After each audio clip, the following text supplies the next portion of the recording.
about moving to Australia for study or just to live here and see how the lifestyle is. And everybody's telling you about all these great perks, including me.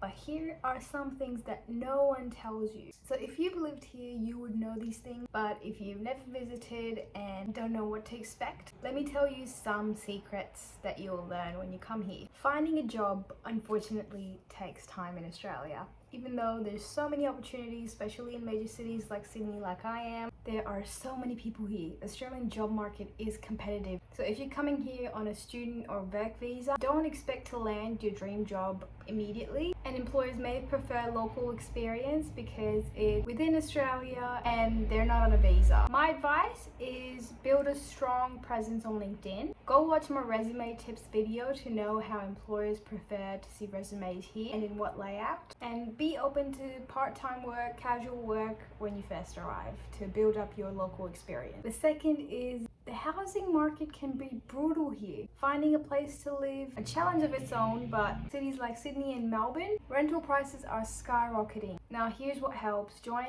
Facebook groups about your city and renting here. Apply to multiple places when you're trying to get a rental, and be ready with references from past employers or people you know that live here up front, and a rental deposit of at least 1 month upfront. Now just following that, the cost of living is more than you think, or at least what I thought. You already start with visa fees and flights, but when you come here, accommodation is high and going out comes with its price. Even setting up a phone plan, internet in your house, electricity, utilities, they all add up and might cost you a bit. My pro tip is to have at least 3 to 6 months worth of savings before you move to Sydney, and it will save you a lot of stress, especially with the competitive job market. Now, it's no surprise that work-life balance in Australia is amazing, but don't expect an easy ride. The lifestyle here is incredible, but it's not for everyone. Recently, I made a video on is it easy to make friends in Australia, and let me tell you, Sydney is a cliquey city.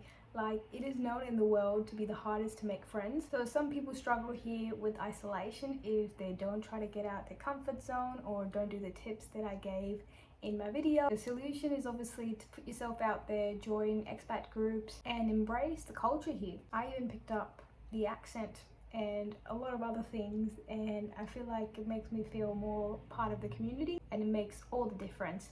So you have to be willing to get used to this way of life, and it might not be the perfect fit for you if you come here and don't like it. My suggestion is to visit if you can before you move here, or move to a city that you have some connections in, and it might help you a little bit. But don't be afraid. I didn't do that and I'm fine. So you will build that network and community, but only if you're prepared. So I'm here to answer all your questions. If you're thinking about making the move, comment any questions you have or DM me on Instagram. I'm posting every day on here about anything you guys ask me and tips on Australia. So check back again tomorrow, and I'll see you next time.